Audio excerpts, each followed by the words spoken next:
और यही रहेगी आज बाजार की चाल। रिलायंस पर रहेगी आज शाम को नजर जब इसके नतीजे आएंगे। देखिए शुरुआत हो गई है और जो पहला जो टिक आए हैं वो मतलब उतने बुरे नहीं आए हैं जैसे प्री ओपन से मिले थे। निफ्टी बैंक 200 अंक नीचे आपको फिलहाल दिखेगा और निफ्टी की बात करें तो सपाट कारोबार 25,100 को होल्ड करने की कोशिश निफ्टी की है और ये एक बढ़िया सपोर्ट लेवल भी है। हम निफ्टी की बात करें तो 25,000 से लेकर 25,100 ये सपोर्ट रेंज के तौर पर है। एक्सिस बैंक की जो शुरुआत हुई है वो करीब करीब 5% आपको ये शेयर नीचे दिखेगा, लेकिन एक्सिस बैंक के दबाव में कोई बाकी शेयर ऐसे नहीं आ रहे हैं। एसबीआई कल ये चला तो आज थोड़ा सा नरम है, लेकिन नरमी कितनी है? सिर्फ आधे % की। कोटक बैंक ये देश का तीसरा सबसे बड़ा प्राइवेट बैंक है, आधे % के आसपास की गिरावट हम कोटक बैंक में देख रहे हैं। और बाकी अगर आप बीएफएसआई सेगमेंट को देखेंगे तो जो कमजोरी है वो है बजाज फिनसर्व में, एसबीआई लाइफ में, लेकिन कमजोरी कोई ज्यादा खास नहीं है। अब आते हैं दूसरी साइड पर तेजी वाले जो शेयर हैं। निफ्टी भी हम देख रहे हैं कि ग्रीन निशान में टिकने की कोशिश कर रहा है। विप्रो है 3.5% ऊपर नतीजों के चलते। जियो फाइनेंस इसके नंबर भी ठीक ठाक आए, 1% ऊपर ये शेयर कारोबार कर रहा है। जेएसडब्ल्यू स्टील के नंबर्स आज आ जाएंगे, लेकिन आज हम देख रहे हैं कि मेटल में मूव अच्छा है। Hindalco, JSW steel, Tata steel आधे से 1% की तेजी पर ये कारोबार कर रहे हैं।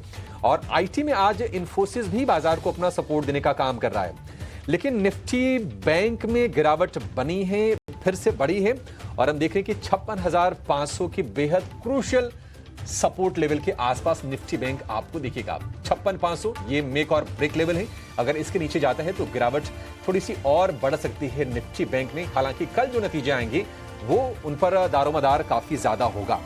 हालांकि शुरुआती जो अभी सत्र है उसमें आप देखेंगे कि एडवांस डिक्लाइन का रेशियो थोड़ा बेहतर दिखाई देगा। 1200 शेयर मजबूत है क्योंकि मिड कैप इंडेक्स आपको ऊपर दिखेगा, थोड़ा सा ज्यादा ऊपर नहीं, थोड़ा सा ऊपर जरूर है और करीब 950 शेयर जो हैं वो गिरावट के साथ कारोबार कर रहे हैं। दिग्गजों में जो शेयर बाजार को सपोर्ट देने का काम कर रहे हैं उसमें आपको एलएनटी भी दिखेगा करीब आधे % के गेंस के साथ। लेकिन जहां से प्रेशर बन रहा है एक्सिस बैंक के अलावा भारतीय एयरटेल करीब 1% के आसपास की गिरावट वहां पर है। एसबीआई में आधे % गिरावट, कोटक बैंक में आधे % की गिरावट। और अगर हम वायदा के शेयरों की बात करें तो बीपीसीएल में कमजोरी है। वरुण बेवरेजेस 3-4 सत्र से चल रहा था, वरुण बेवरेजेस में 1% के आसपास की कमजोरी है। एचपीसीएल थोड़ा कमजोर दिखेगा क्योंकि क्रूड थोड़ा सा 1.5% ऊपर गया है, करीब $17 के आसपास की क्रूड के प्राइसेस हैं। लेकिन चढ़ने वाले शेयरों की सूची में आपको मेटल से सपोर्ट है। इंडियन होटल्स इसके नतीजे हालांकि थोड़े मिक्स्ड आए, शेयर हालांकि 1% ऊपर आपको ये कारोबार करता हुआ दिखाई देगा। तो निफ्टी 20 अंक नीचे इस वक्त है, थोड़ा स्टेबल होने देते हैं, देखते हैं कि क्या इसकी आगे की चाल होती है। आईटी ऊपर ले जा रहे हैं, बैंक नीचे खींच रहे हैं, बैंक का वेटेज ज्यादा है तो बाजार को चलने में मुश्किल आ रही है। निफ्टी बैंक आपको दिखेगा करीब 250 अंक नीचे। गिरने वाले शेयरों की सूची में आज आपको सीट भी दिखेगा, डाबर दिखेगा, करीब 1% के आसपास की गिरावट इन दोनों शेयरों में है। एंजल वन में कल हमने देखा था कि मजबूती थी, डिस्पाइट वीक नंबर्स आज 1% के आसपास की नरमी। और कैपिटल गुड्स में हम देख रहे हैं कि कमजोरी है, कम्युनिस्ट इंडिया के शेयर में 1% की गिरावट पर यहां पर शुरुआत होती दिखी है। लेकिन विप्रो के अलावा जो शेयर तेजी से ऊपर जा रहे हैं आप देखिए, गार्डन रीच में करीब 2% के आसपास की तेजी है। पॉलीकैब करीब 1.5% ऊपर ये शेयर कारोबार कर रहा है, पॉलीकैब के भी नंबर्स आए थे। अजंता फार्मा, एरिस लाइफ, कुछ और शेयर हैं जहां पर आपको 1% के आसपास के मूव्स दिखेंगे। तो बाजार हम देख रहे हैं कि फिर से एक रेंज में फंसता हुआ दिख रहा है। एक बार इंडाइसेस की जरा चाल देखते हैं, विपरीत दिशा में तो 2 सेक्टर आपको साफ तौर पर दिखेंगे। देखिए निफ्टी प्राइवेट बैंकों का जो खेमा है करीब 1% नीचे आपको ये दिखेगा।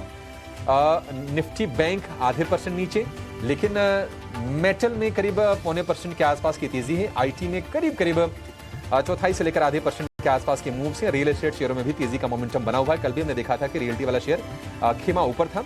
निफ्टी ऑटो करीब चौथाई % की तेजी आज के सत्र में दिख रही है। तो अगर आप बैंकिंग को छोड़ दें तो कोई ऐसी ज्यादा डिस्टर्बिंग चीज बाजार में आज के लिए है नहीं। 250 अंक नीचे निफ्टी बैंक है और निफ्टी में चूंकि बैंकिंग का वेटेज ज्यादा है तो निफ्टी बैंक भी चल नहीं पा रहा है, लेकिन गिर भी नहीं रहा है। 25,085 का स्तर आपको दिखेगा। 25 अंकों की हल्की से गिरावट फिलहाल आज के सत्र में देखने को मिल रही है। सीधे चलेंगे अपने एक्सपर्ट